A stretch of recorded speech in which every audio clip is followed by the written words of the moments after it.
Hello, everyone. Welcome to my YouTube channel. If this is your first time tuning in, my name is Adrielle, and I'm currently narrating a story of my life dating back from January 2016. In the previous episode, I talked about how Ruth's apartment flooded. And now I am just gonna talk about what happened the rest of that night slash morning because it was already AM, and all the other stuff that happened in the days of July. So here it goes. So I'm in my car. Ruth gave me the address to her aunt's place. And yeah, so I'm driving. I'm following the GPS. Driving, following the GPS. So I'm driving, I'm on the highway, and the GPS tells me to take exit one. Now, that's not the real exit, but for the sake of the story, I'm just going to say exit one, right? So I take exit one. I'm driving. I get to a place by a light and a CVS, either CVS or Walgreens, one of them. I get a call from Ruth. Ruth was like, Adriel, where are you? I said, I'm 7 minutes away. Like, she said, which exit did you take? I'm like, I took exit one. No, you're supposed to take exit three. Oh, Adriel, you gotta turn around. I'm like, I'm following the GPS. No. You have to take exit three. I said, okay. So I remember being at the light, turning into the Walgreens or CVS, one of them. And I'm like, okay, let me go back because Ruth's telling me I missed the way. So I remember putting in the GPS. I head back, and as I'm driving, I'm following the GPS. The GPS takes me back to the light and back to where that CVS was at. I said, you know what? I'm just following the GPS. Like, listen, I'm I don't need any anxiety this morning. A lot has been going on. I don't need any stress, right? So I just follow the GPS. I follow the GPS. I'm driving. For the sake of the story, let's just say her aunt's street is Golden Street, right? So I'm driving, I'm following the GPS, turn left, turn right, da da da da da da da da da da da da da. GPS says turn right on Golden Street. I turn right. I said, why was Ruth stressing me out? The GPS took me to the address. Why was she stressing me out? I know Ruth is under a lot of stress from her apartment, so I'ma just, just give her some grace, right? Just not add to it too as well. So I pulled up to Golden Street. I said, you know what? Let me park on the side. I don't want to get to the actual house. Let me park on the side and call Ruth to let her know that, yo, I'm here. So I called Ruth and I told her I'm here. She said, yo, she's 5 minutes away. I'm like, girl, y'all. I'm like, you're not even there. So why were you stressing me out? So I said, okay, I'm there. I parked by the side of a random house, right? So I'm there and I remember just like saying, God, what is going on? God, what is going on? Not only don't I have a place to stay, Ruth don't even have a place to stay either. So I'm just like, Lord, compensate me. I've gone through so much. I've been in this wilderness. Compensate me, compensate me. I'm just telling God to please compensate me. All this, all my tears, all my suffering, like, let me be paid back for it. Like, Lord, compensate me. So 5 minutes later, or actually it was like 7 minutes later, Ruth pulls up to Golden Street. I see her.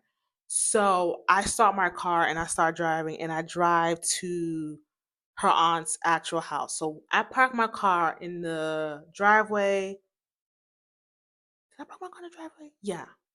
And she parks her car in the driveway too. Did I park my car in the driveway? I believe I did. Or maybe I didn't. I probably parked on the street because I didn't want to block anyone. So we both get out. Now, mind you, it's after 4 a.m. We both get out. We knock on the door. Her uncle opens the door and he tells us that we can stay in the basement. So we go to the basement and we kind of just get ourselves situated. This was like almost 5 a.m., right? Around 8 or 9, All I know is that around that time, 8 or 9, I just hear Ruth on the phone with different people. You guys, my apartment flooded. What should I do? Da, da, da, da. She was just on the phone with different people asking for advice, right? And I wake up. So I was like, oh, okay. Now we got to deal with this apartment. So she told me what people were telling her. And she was like, hey, Adriel, maybe you can contact your dad or your brothers or your mom to see, what would be the best thing to do. So I contacted my dad, my older brother, asking them about advice, what to do. And, they told me, and I told her too. So, yeah, so that was what we were just kind of like going back and forth, figuring out what to do. There was a particular maintenance guy that she was cool with, like who would help her with her apartment and anytime she needed help, like just like what I had too in Douglas. She called that person to let them know, like, hey, my apartment flooded, da da da da. That person was not helpful. That person was saying, well, you just have to go to the leasing office and talk to them. Like the person was really not helpful. So as we're just going back and forth, trying to toss ideas together, she's also going back and forth from the basement to upstairs where her aunt and uncle are at. And then she's coming back down, coming back up, coming back down. So it got to a point, I think it was like probably like around 11 or 12, like, okay, we need to start heading out, going back to the apartment, talking to the leasing office to see what can be done. I was in the room. I got my wallet from my purse. My wallet was also soaked in water, right? So I took out everything, try to clean out my driver's license, my cards, everything. I'm standing by the dresser as I'm doing this. And Ruth is sitting on the bed talking to friend A. And it's like a FaceTime call, whatever. But friend A cannot see me because I am backing Ruth. So she's telling friend A what happened. Friend A says, so what are you going to do now? So she's like, I just got to get a new apartment. Well, is your friend going to help you move? I turn around to Ruth and I said in a very low voice, I said, Ruth, I said, that's not her business. And now, was I going to help Ruth? Of course I'm going to help Ruth. That's my friend. So I turned to Ruth, I told Ruth, like, that's not her business. So Ruth responds to her saying that, that's not the matter at hand. I have to figure out what I'm going to do with the apartment, where I'm going to move. So I got to figure out some other stuff. Like, that's not the matter at hand.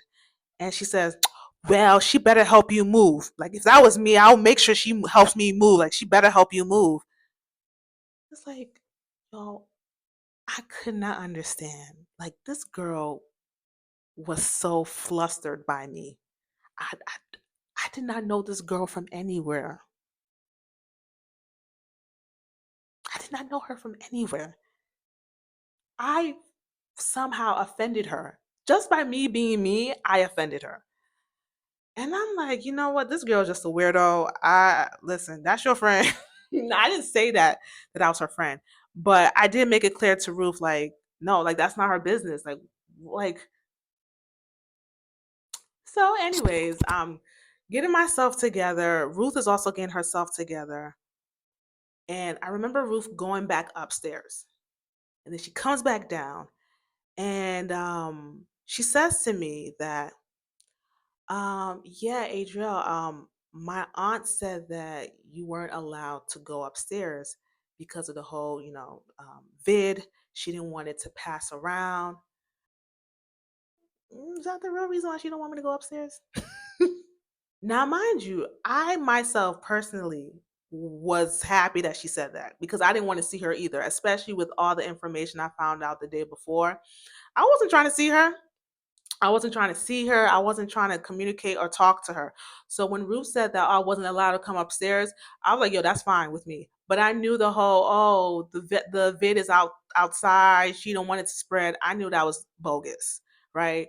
So I was like, "Okay, right." So we're getting ourselves together. I remember Ruth telling me that, "Hey, you're gonna have to contact Esther to see if maybe you can stay with her." And I was like, "Oh yeah, that's a good idea. Let me." contact Esther, let her know, and yeah. So we left probably like around 1. We went to the apartment complex. Well, I couldn't go inside with Ruth like that because I didn't live there. But they were kind of like ignoring her when it came to the situation. They said that the manager is not around and she won't be around until Monday, that she would have to wait to talk to the manager about the situation. I thought that was messed up, but so we ended up going to the apartment, and that place, y'all, it was tore up. Like that water tore that apartment up. So we picked up a few things. I remember leaving. She was like, "Hey, Adriel, could you, give me the key to the apartment?" I said, "Oh yeah, sure." So I gave her the key because I was using her spare key when I was staying with her. So I gave her the key, and then what did I do? I think I went out to get some food. Yeah, I think I went out to get some food. Ruth had already spoken to Esther about the situation. So by I want to say 3 or 4 or 5, I was at Esther's place and I asked Esther, like, "Hey, can I stay with you?" Esther was like, "Fine." I said, "Esther, don't worry. I'm only gonna stay in your apartment for a week because I already have a place that I know I'm staying in. I just need to figure out the whole application and everything. But I only plan to stay in your apartment for 1 week." She said, "Hey, Adriel, that's fine." So that was July 30th. And by July 31st, I went to Hidden Valley. So that was the end of July. Some crazy stuff happened. So that was the end of July, y'all. That was the end of July. Um, Ruth's apartment flooded. Me and her left the apartment. She was staying with her aunt, and I was staying with Esther. And yeah, that was what happened. There is something I do want to mention. While I was staying with Esther that first 2 days, um, I just felt an urge, or maybe I just, thought about it, but I just felt this like urge, like, let me check on Caitlin. And the reason why I wanted to check on Caitlin was because her birthday was July 29, right? So I said, let me just check on Caitlin. I checked on Caitlin, and Caitlin had went to Dallas. She went to Dallas for her birthday. I'm watching her stories, y'all. I see this particular story. She is somewhere at night, probably like how can I say it? She's somewhere where there's a bench and there's like a waterfall in front of her and there's street lights. That's the scenery, right? So it's late at night. She's sitting on a bench outside, probably like a park, and there's a waterfall. Lily and this little boy are running around the waterfall, running around, and she is recording them as they're doing it. Now, the little boy that's running around with Lily, he's black.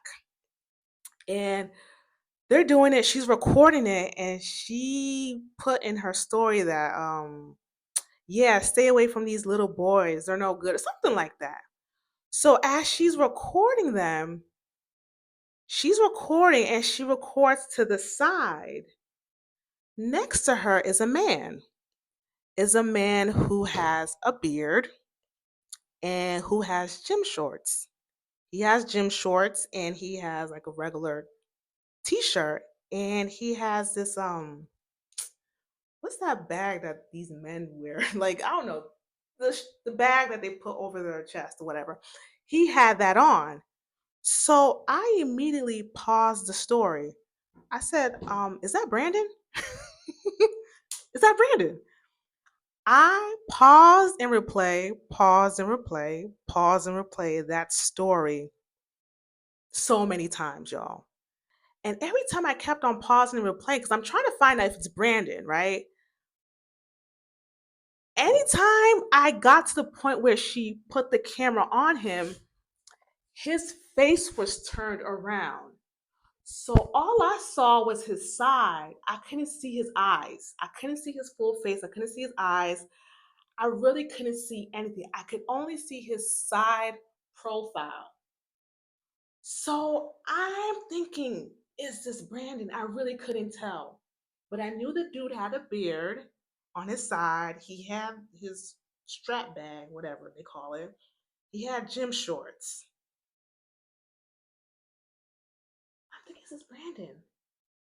But then again, I started to think about the little boy. I'm like, I don't know who that little boy is. I said, maybe it's not Brandon. Maybe it's new boyfriend. Maybe new boyfriend has a son, right? And they both decided to take Lily and Caitlin to Dallas for her birthday, and they all made this like trip. And maybe that's how new boyfriend and Caitlin bonded over being, parents. I was like, no, that's new boyfriend. Yeah, that's not Brandon. That's new boyfriend. Well, I want y'all to remember that. I want y'all to remember that because it comes back up later on in the story. So, y'all, that was the end of July 2020. I am going to end the episode here. Next episode, I am going to talk about August, y'all, my birthday month, and all the things that happened in that month, good things. And yeah, so if you're liking an unlikely story, please comment, subscribe, share, and I'll see you in my next video.